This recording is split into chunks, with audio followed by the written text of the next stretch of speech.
we'll take a vote. This is Paul's fault. Get me off of that thing. Please. Oh, can you see it? It's me. I don't I know. want off of this thing. You're on center stage, huh?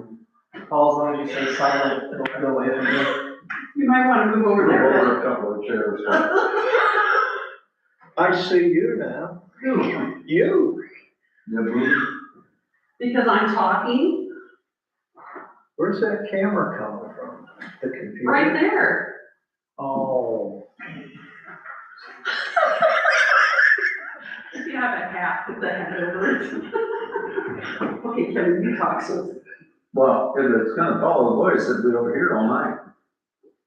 They'll be talking all night. Is that Kevin? It's not moving. Oh. Well, chauvinistic camera. Because you're tilted back too far. Yeah. There you go. Start yelling.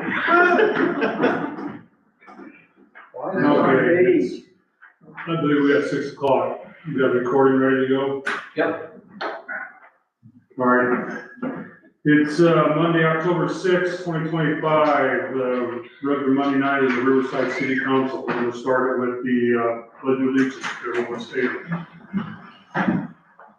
I pledge allegiance to the flag of the United States of America and to the republic for which it stands, one nation, under God, indivisible, with liberty and justice for all.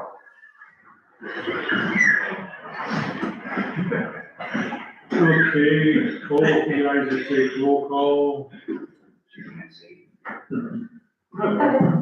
Thank you. Thanks, Rob. Kevin King, Here.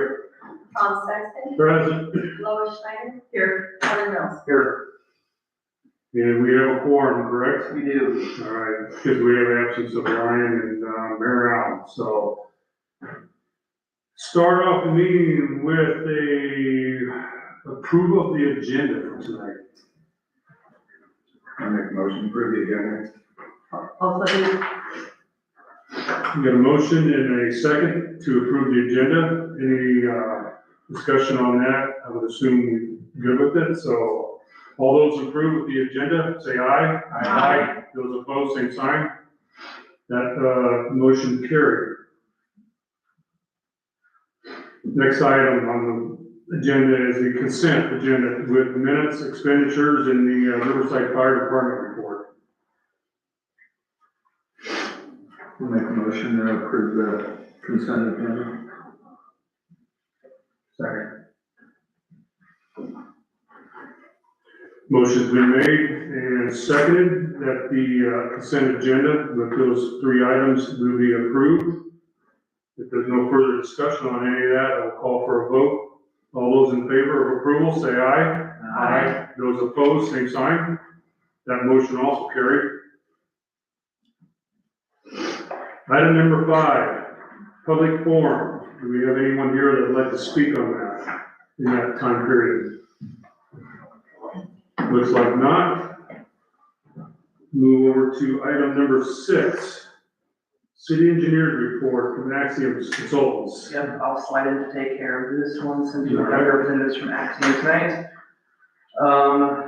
So Wellness Center, as we all know, Riverboat Foundation grant was applied for. We have not heard back on that yet. And then last week I met on site with the Department of Agricultural Land Services, and DNR and USDA to talk about one of their stormwater grants that they have. Just kind of, they want to do a site visit, get a feel for what the layout of the lot was, as well as kind of what the plan was for stormwater improvements. So that went well. They had good feedback on it. We got first-time community for them. This project would be very visible and would also incorporate some, I guess, stormwater management approaches. So our chances of being approved for funding if we're applied would be pretty high. So this is a program that we wouldn't apply for until after, say, the bond were to be approved in November. then we would do that because that application's not due till the end of November, and it's like a pre-application for it, so, that's kind of our next domino to fall right now. So, other than that, I sent some final, feedback back to OPM on the mailer. We should have that sent out. We talked about using, so the USPS has a couple different mailing solutions that don't require a mailing list, so they'll send it in all the addresses within the city limits. So that's kind of how they're going to be sending that out. And then last week we sent out a financial overview of the project, kind of high level, how's it going, or what are cost estimates right now, as well as what are the, how's it going to be funded, the plan. So a lot of that stuff, it's a big project, we're early on, it's quite preliminary in nature right now, until we get some more details like the final bids, as well as how our fundraising efforts go. That's all going to kind of impact the final financial picture for the project. But yeah, any questions on the Wellness Center part of it right now? The mailing, is it gonna be what we received in the email, or will it be? It's like a trifold mailer, but they've made some changes on, they've added the funding and, I guess the cost and funding aspects of it in there. So I'll have, I can send out the draft I got today from that, but largely that'll be, the information that gets sent out. So it's just a September letter you're getting sent out? So, Or what the mailer? so this is the one that we talked about, so in September. Supposed to be. Yeah, so it has kind of the high level overview of the project, what is it gonna cost, how are you gonna be paying for it, that's the big, I guess, picture of this mailer. So get that one sent out, it goes out there pretty quick. Are we planning on a second one sometime within week and a half or 2 weeks? So we talked about doing like a postcard, which is kind of like a reminder to go vote. We can't, as a public entity, we can't tell them how to vote, but we can tell them where they can vote, to go vote, how to get registered, that sort of thing. So I think if anything, we should look at like a mailing postcard, just brief information on where to go vote, just a reminder that bring along a friend to go vote, that sort of thing, so. How about the newspaper that we have to post ours? Have you talked to them? Are we gonna get a front page, or are we gonna have it? I just talked to Paul, I sent over, the information that the, cost and funding aspect to, I guess, Paul, but Does Paul last have any poll? week, I don't know, leave that up to him on that part, but, Paul's recommended, a letter to the editor or something like that as well would be helpful. That'd be nice. I mean, since we have to do our publications, I hope that we tend to be on the inside pages a lot of times, so I'm hoping that. So the mailer's going out to every household in town. I'd really like to see the mailer that went out, we get a copy of it before we wait to get it in the mail. I don't know when that's gonna be. I've seen Facebook and the website and stuff and everything, and it's got a lot of information in it, but there could quite possibly a lot more stuff that you could put on there for information for the town for the next one, if it was doable. Such If as, everybody was to agree, I got about 9 things here. if you let me know, I'd love to incorporate in that. So we've been constantly watching questions that come in from the, community on that and adding those to their, General information stuff I know we haven't talked about, but it'll all come up at one point or another, and it does have a bearing on what the wellness center will be, stuff that costs and everything, so. some of it is like, I'll get that to you. I'd love to see what it is, because some of it is also stage dependent where we're at. We can only have, it's impossible to know, what we're gonna necessarily charge for a membership fee right now, but we know we're planning are going to need to do that. So we could like include information like that's the intent. Right now, a lot of it is just establishing and communicating what's the plan and intent of the project. And then as we get more information, as details kind of unfold, filling it out. Right now, we're kind of drawing the lines and we'll fill out a calendar later on, so. So is that one little clip that you gave about the property tax last week or so, is that gonna be incorporated into the trifold? Yes, so, Because that's been really misleading from what so the property tax element of like, so in the, ballot language, it indicates that it's like for every $100,000 of, $100,000 of property, taxable property valuation, you would have this tax impact. And although it is true, that would be like the maximum for what that would be, there is also, that is dependent on that service levy actually being utilized. And right now, our fundraising, I guess our funding plan is to not utilize that. We're legally obligated to have that included there if we do need to it. So say, future city council decides, that for whatever budgetary reason, we need to utilize either a portion of the debt service levy or all of it to make the principal interest payments. That is, an option that is legally allowable and is authorized through a approved general obligation bond referendum.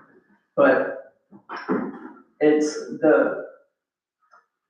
the more important part is communicating that the intent, and here's a plan of why we can do that. So in this case, we went through the entire like special revenues to be able to justify that based off of this debt amount, we'd be able to make those payments with that. So, Yeah, I understand what you're saying, it's just that, well, at least one of the articles was like, we're going to do this, and that isn't, it was worded as if we were, but I understand what you're saying, in the future, we don't have control over it, they decide to. It's important, like, say, like, there's a legal requirement of the debt service levy, and that this would be the impact if it were to be used.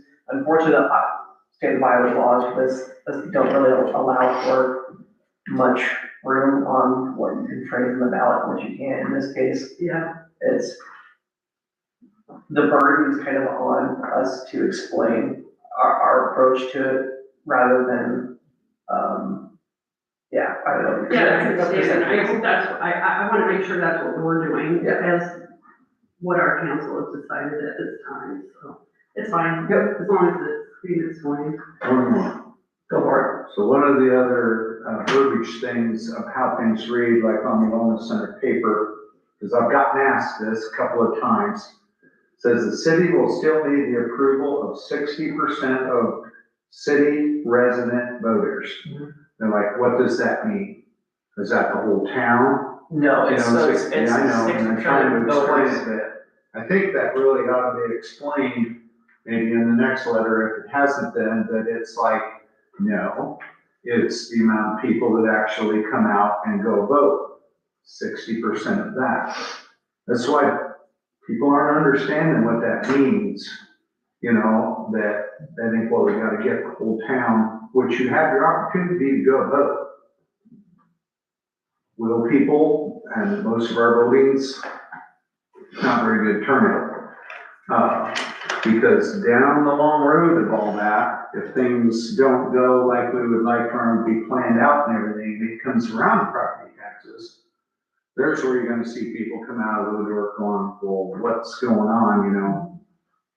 At the end of the Whether day, they it's use still, it, vote for it, want it or not, you're gonna ask them to up their taxes, so. at the end of the day, it's the responsibility of whoever goes out and votes. So they're the ones who represent the community. I just want to try and get a better explanation maybe that can go out in the 2nd October letter that explains that a little bit to people. Don't wait on John and Sally next door to go vote and do it all for you. Get yourself out and vote. That's what I would note I would like to get out to people. I think that's something, that second mailer, that postcard where you're just trying to encourage people to vote. That's, would be a perfect thing as part of that. Thank you.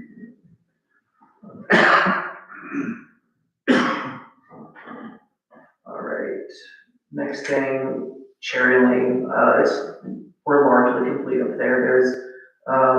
We did another walkthrough last week. There's a little bit of, looks like there's some fill that needs to be done, and seeding in some other areas that need to be, have a little, I guess, gone over second time up there for the most part. It's complete seating, staking it in most places there. So, pickleball courts, we did a walkthrough last Wednesday with the intent that if everything went well, that we would open up the courts after that. However, we found that there's still some issues where there's on the nets, the center anchors need to be cleaned up around there, or else that could result in paint tearing out around it. There's some cleaning up of the fencing, by what the contractors need to get done.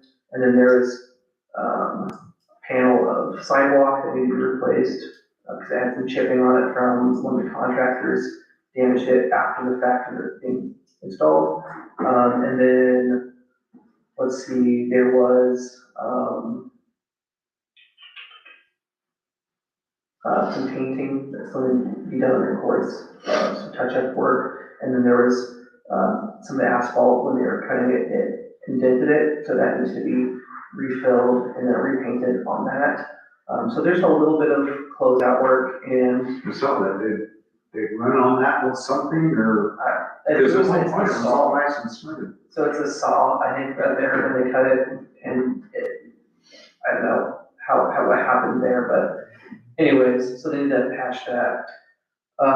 So we didn't end up opening it to the public, and I guess the idea behind it is if we're dealing with contractors on this yet, in the paints community here, that we don't wanna add people using it to have any complications, and then kind of end up in a, complicated situation where the contractor said, that's, not our fault, resident damaged that, and I would just rather, let's open it when it's final, let's Sure. try to get it, not put the risk on it. And then downtown revitalization is shows the proper meeting coming up. We should have materials anytime now, if not already, to kind of start, so, yeah. We do have a couple change orders, so there was one for Cherry Lane, and that was for, changing some cleanouts from PVC plastic ones to a cast cover, so that they're not gonna get hit by a lawnmower and break.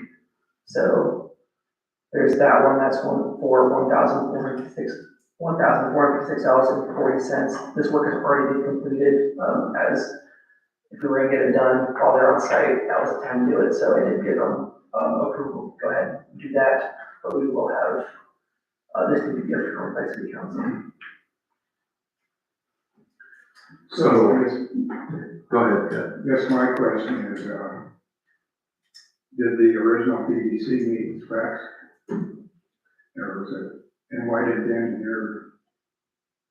I can't answer that for it, I know that Axe in here, that's, That's also kind of my question of, I mean, you see that a lot, PVC out of the ground, but I mean, is that all required? I mean, is this on a residential property or where is this at?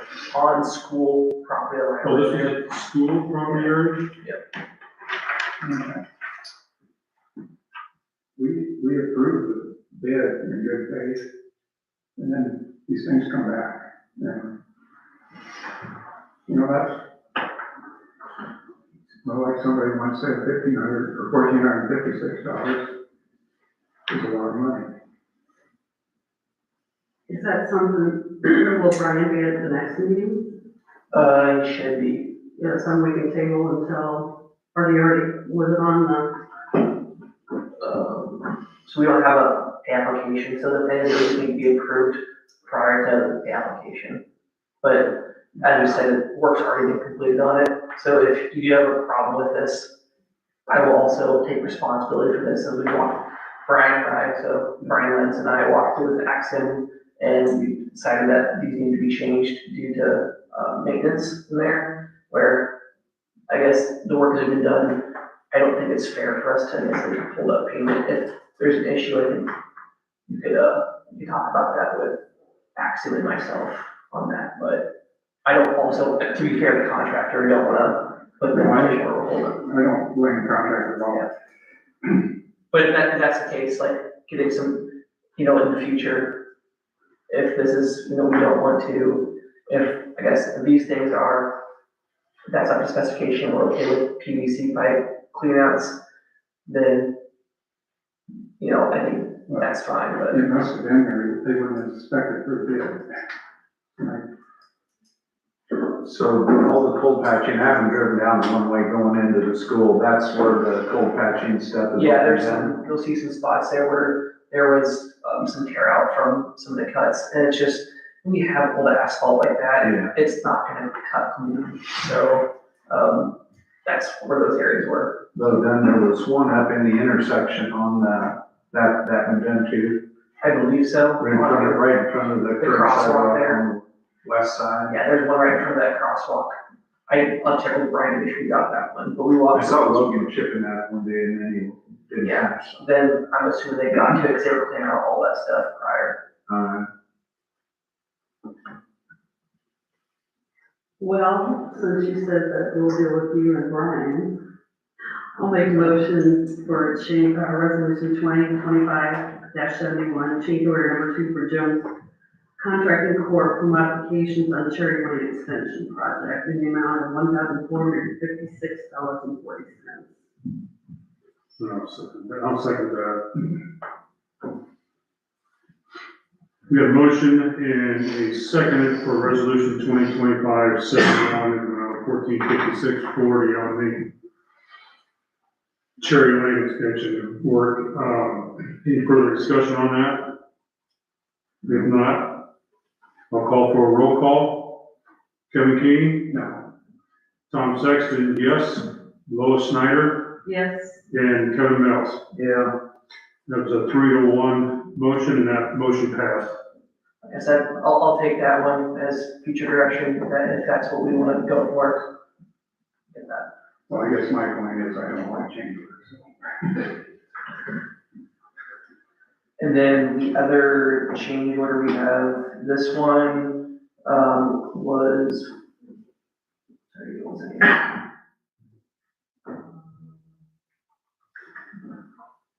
For $450, and this was changing out in Hall Park, at where the, I guess, stormwater runoff collects, changing it from a flat grate to a beehive. And this was done at the request of, Brian Logan for maintenance, because those flat grates, that's an area where leaves collect and it would plug up that pretty easily. So going to a beehive would allow for better drainage through there. So that was one that, you know, although a flat grate would be specification here allowable, it's definitely not probably the most functional here, in this case, so. but there again, the engineer should have known that when he specs it. I mean, Especially it's down in a hole. yeah, I mean, it's gonna be a fun one. See it filled over level with leaves, but yeah, whether a round one or a flat one makes a bunch of difference, I don't know, but we did get rid of some trees down there too, so.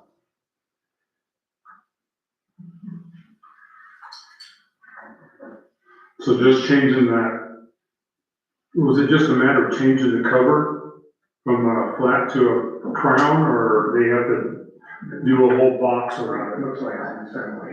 Come on. I was thinking that too, told one of these guys that we don't need and put it in there, but I don't think it'll work on that. No, it's more, I think it's a smaller, it's not your big beehive that's this big around, I think it's just a smaller. The intake itself is, I think, probably a 8-inch Yeah. intake there.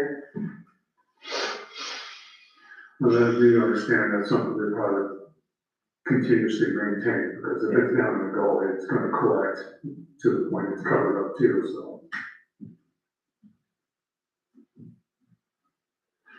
And I agree with Kevin, change orders, I mean, that's why we're paying engineers, so something like that should have been pretty, you know, they should have figured that one out, but, again, it's already done, so I think that's something we need to put on the agenda when Brian's here, these two situations.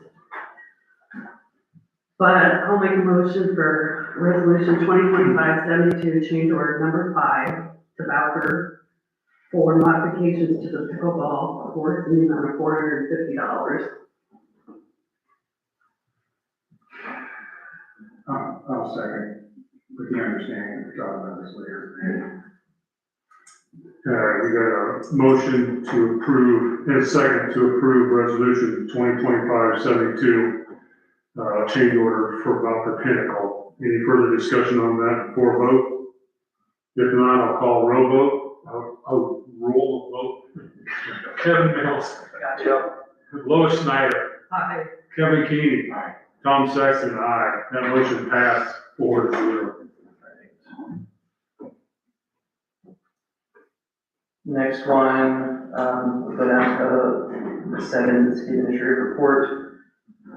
So this is kind of an item following up from last meeting's discussion with E&K on the SCADA system. Is there any outstanding questions on the SCADA system replacement before we would consider that?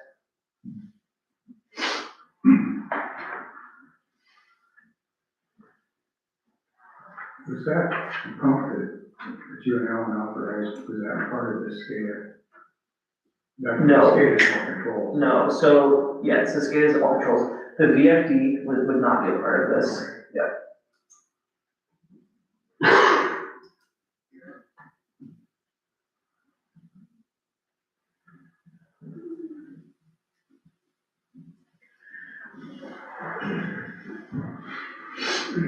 This would be for total $275,600 to automatic systems. Remember, we still have some other small estimates or quotes for, I guess there was some minor electrical work included to trenching some things like that. I think there was, what was it for? 2 different installations. Yeah, but Dave said it was 10,000 or something like that for one, and what was a little more expensive than that, but I haven't got anything back from him on quotes for that. But And this was a quote from last August, right? yeah, so they said they were, So they were on it. I'd say that we're probably pretty lucky on that because They also, this is something to expect, you know, a year to, 16 months for this project to be able to take completion. So we already have this budgeted in this fiscal year, but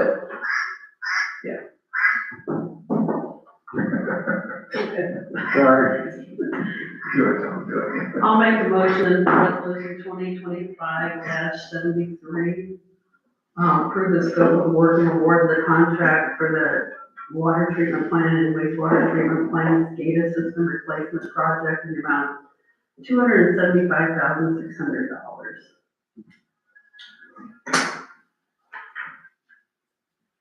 I'll second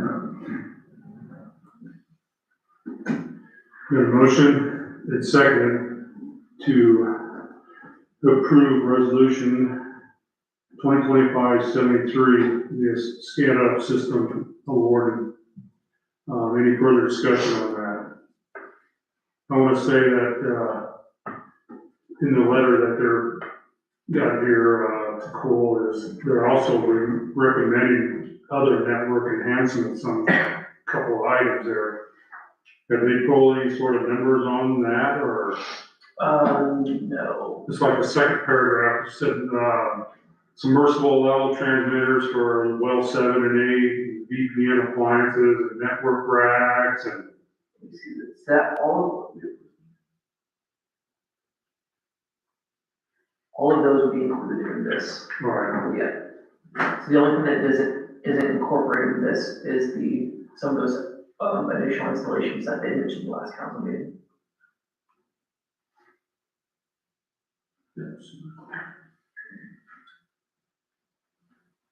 Yeah, so you see the bottom here. Yep. It doesn't include, we don't pay out sales use tax, bond costs, license fees, or permit fees of any kind, internet connection or subscription fees, routing, internet cable, and control panels. That's likely to be one of the things we have.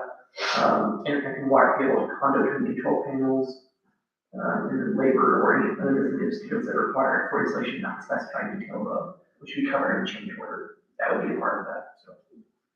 The funding for this will come out of the water and wastewater, we have funds there. So we have- Come out of another account. We have it at a capital projects right now, and this is something, when we adjust water and sewer rates, we'll have to make sure that we're accounting for creating a capital project reserve as part of that to backfill that, because our water and sewer rates are pretty lean, and so they don't cover our cost of operations, but some of these long-term capital projects, we need to be making sure that we are accounting for those in there as well, because historically, I think, maybe, I can't say the approach of previous city councils, or city staff, but I think some of the methodology is, we get additional funds from the casino that we can help offset some of these. Best practice would be that all our enterprise funds, so that would be water, wastewater, and stormwater would all be self-sustaining because they're enterprise funds that, but I think it's also best practice for financial stability of the city long-term, just making sure that, the services we're offering are being paid for and funded through those revenues. Well, that's, I wanna make sure, because I know they're supposed to be self-supporting, so I just wanna make sure that we have the funds where they need to be. All right, no further discussion on that. We'll take a vote on that resolution. Kevin Key. Lois Snyder. Aye. Kevin Mills. Aye. Tom Sexton votes aye, so that resolution passed 4-0.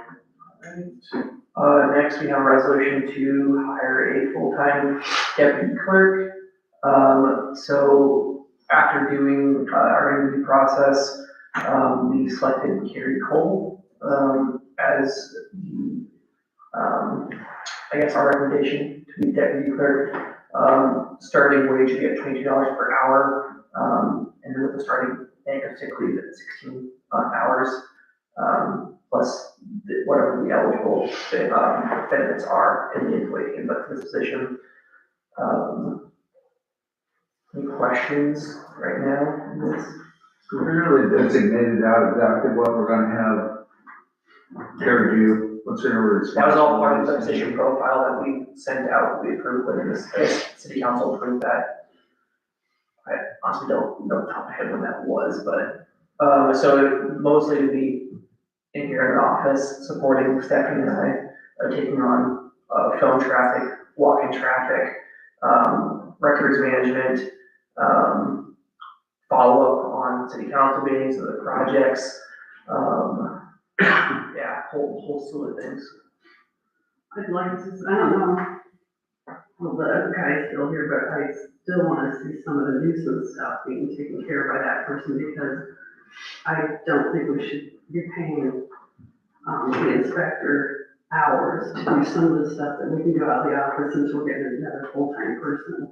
I don't know what you guys think. No, I agree, especially the lighter stuff like mowing and just nuisance of brush and overgrowth tree, Sidewalks, sidewalks, snow removal. So, I mean, I'd like to maybe have one of our meetings discuss that when Ryan's here too, and that's part of the job, because I've also started that conversation with Brian and Logan, as well as by simplifying our, especially on those more basic nuisance, like the weeds, spikes, and brush things, because we can do those now through notice publication only, or a courtesy door hanger, where it becomes a lot easier to systematize that for them to check it off, post it, burn off the tag back, and then we have that contractor in line, that it just makes those things a lot easier to address. So, I definitely see Carrie having a role in the nuisance enforcement process, whether that be working with the team on taking those that get reported by Brian Logan, or actively going out in the community. It's gonna take all of us to, I think, kind of stand in the same, making sure things are moving, but, yeah, and I think that maybe, after visiting with Dan, the attorney, and Terry, the inspector, at our last meeting, that they should be able to, have a layout of how that's done and what they can, so she's aware of what steps and legally and stuff. so this kind of is an escalation process of where a lot of the minor stuff would be able to be handled inside City Hall and our team. And then a lot of, as talked about later, here in a moment, things would get escalated to Terry, for some of those more habitual violations or serious things. And then if Terry's not able to, or it's kind of above what he can do, it was de-escalated to Dan and his team or to go to court basically, so. Okay, yeah, I just want to make sure before we do a vote that. And that kind of covers his kind of responsibilities as assigned, so all of our, I think that's kind of the nature of being on a small team, a small town is, we kind of have to be kind of flexible to whatever the demands of the community are and meet those. I know you all working together, and I'm all for what everybody just said, that if some of her work frees up the time, when it gets to the important things that Terry are doing or whatever, and it needs your attention, I don't want it to have to be rework of Carrie doing a bunch of work, and it's gotta come to you for some kind of approval anyway. I know you'll figure it out and work it. It's like, if she's gonna do a lot of paperwork, trying to take stuff off your back in the time of your day, but it all comes down to the end where is it the administrator that needs to help make sure Terry has the support he needs for the important things before it goes to the lawyer? Or And then at some point, like, we also have to trust our team, and this is kind of off topic of what the action thing it is, but at the part of this is trusting our team, so in this case, Terry, to read our ordinances and then say this is what needs to be followed, and then use that as guidance to where that gets escalated. Certainly when it comes to pending, like litigation or, lawsuits, that we would make sure that we're all kind of wrapped in the same, we all know what's going on with that before it gets escalated, but, for the most part, a lot of Terry's things aren't going to, shouldn't require going up to Dan and his team for that sort of stuff. Okay, I realize we're gonna do this later, but I just wanted to make sure that if we're getting a full-time person, the nuisances have been on the back burner for a long time. And I think I would like to see it, there's progress monthly if we're getting somebody full-time. That's my opinion. I'm speaking for myself here, Yeah, I I agree. hope she works with Jerry or Terry or with Terry. You know, they can get Hopefully we hit it hard, get it'll some- slow down in time, so, and then make things smoother, but for a little while, yeah, I think it needs to be part of the role. Thank you. okay, I move to the resolution 2574 to hire Carrie Cole, who's been, at $22 an hour, 16 hours, sick time. Was recommended by the mayor and the city administrator. Yep. I'll second that.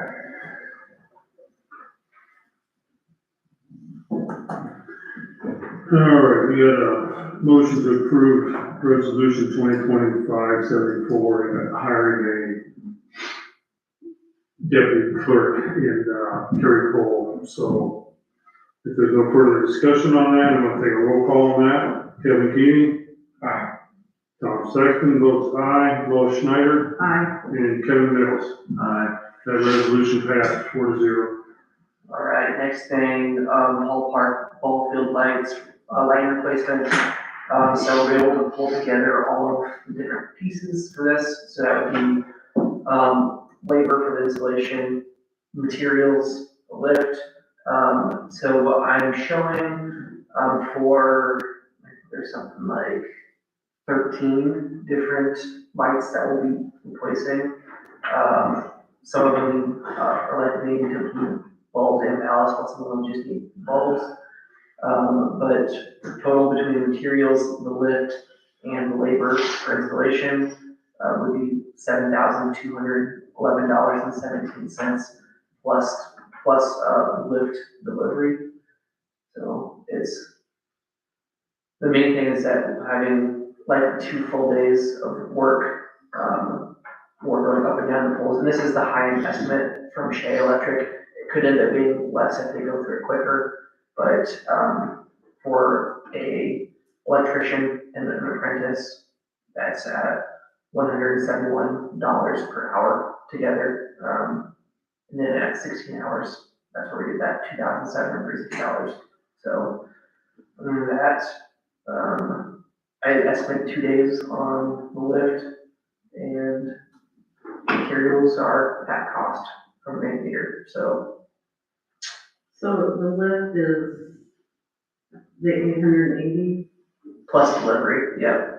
The delivery, I got the delivery cost, before, and it was, I think it might have been $100 or something. It was pretty cheap compared to the rest of it, so I just kinda wanna get everyone a ballpark of what the cost of this would be. Like I said, this is probably the high-end estimate on labor, and if we end up getting up there and we don't need, some of the bulbs, or we don't need some of the ballasts, we would have that, there'll probably be a minor restocking fee, so we wouldn't get 100% our money back on some of that, but for the most part, this 7,000 figure is a good estimate of what it would cost to get all these, up and running.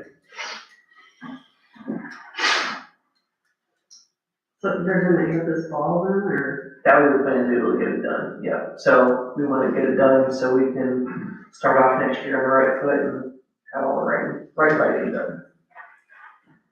I'll make a motion to approve the Hall Park ball field lighting replacement, not to exceed the $7,211.17. I'll second. It'll have a lift delivery, so it'll likely, potentially could be a little more than that. So, At the most. yeah, I would say if you cap it at 8,000, if that's all right with you. Well, so that was not included in it, so. Just the delivery, Yeah. the lift. What I want to make sure is that, like, The lift itself is. if you cap it at 7,500, I think that would be sufficient. Capped at 8,000. Change that to 8,000 cap. I have no reason to believe we'll get close to eclipsing that, but I'll second. Kevin Mills there, Oh, I did? Yeah. I missed it, sorry. Alright, motion by myself and seconded by Kevin Mills on the light replacement at the park. Any further discussion on that? All those in favor say aye. Aye. Those object, say the same aye. That's a 4-0 pass. then our last item, just a reminder, our action item on this is figuring out just 3 priorities, for nuisance items. I'm welcome to take whatever list you have as well, and we can kind of prioritize from that later on. But let's get started on something. That's our action item tonight. Any questions on that? Oh, also, before we get to it, make sure we're keeping it property specific. Not about the owner, it's not about, that. We're just talking about the conditions of the property. So, I will email when I look. okay. Here you go, Mike. I'll give you one. Yeah. I email. I got, here, I'll hand it to you. I will say that I have 5 that I think is a really top 5 nuisance that I got listed, and then the other, I left some out of my list, but I'm gonna give you another probably 10. That's just basically property maintenance on lawn. Tom, could you tier those top 5 into these 3 are my top of the top 5, and the other 2 the ones coming up next? No, I'm gonna give you the top 5. Okay. Well, then we'll use that in conjunction with everyone else's feedback. It gives you more to pick from as they get done. We might give you 5 too. I can't imagine there being too much difference. All right, I'll give you 4. I'll circle one that you can ignore for now. We're down to item 8. Yep. Any closing comments? Any word on the water general street light bid? Have it already. That was mine. I have it already, so I went through and my desk in there. I did a breakdown of comparing the two solar options to the option we got from Alliant. So what I'm showing is for, I guess, the break-even point, in comparison to those two is 8 years of paying for Alliant at the current rate structure. And with the upfront cost involved would be the same as 8 years, would be the same, I guess 8 years, that would be the same cost as the cheapest solar option. So at this point, is this something where, I don't know, 8-year return on something that is kind of long, and also the 10-year warranty was probably the most of the lifespan on the solar light? I'm kind of leaning towards doing the just a light option, just because it's kind of, I agree with you, because we have a solar light out there, the last I knew it wasn't working, so we need something that's dependable. it's, so the resolution for this for light was already approved. And then this is also at a level where Alan and I can approve it, but that's, I guess, the update went through today. I got that break-even point. It's kind of indicating that it's not really gonna be worthwhile for us to do the solar option for this one. Is there any way, I mean, they can get it yet this fall, because we're getting into, I can it's see, dangerous. I'm not sure what Alliance schedule is, because there is a portion of that where they have to trench in, I guess they have to trench in from the trail over there, I believe, is where they're running it from, and to do so, well, It's not a problem, because they have electricity at Dollar General, so the whole thing's been kind of confusing, why they can't get a light in there. but if you guys are with that, I'm gonna work with Alliance, get that scheduled for the event, so. You have mine. Kevin? Don't think so. Nothing. Yes. I have Dollar General light too, so that's all I have. I have nothing, so I'll entertain a motion to adjourn. My motion to adjourn. Can I second that one? You can kick that one if you like. We have a motion and a second to adjourn. All those in favor say aye. Aye. We are adjourned at 6:45, 6:46. 6:46.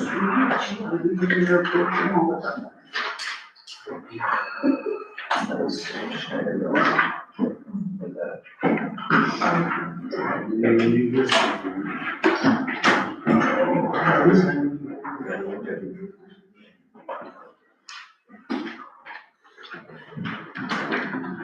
You did enough, Paul. Oh, my God.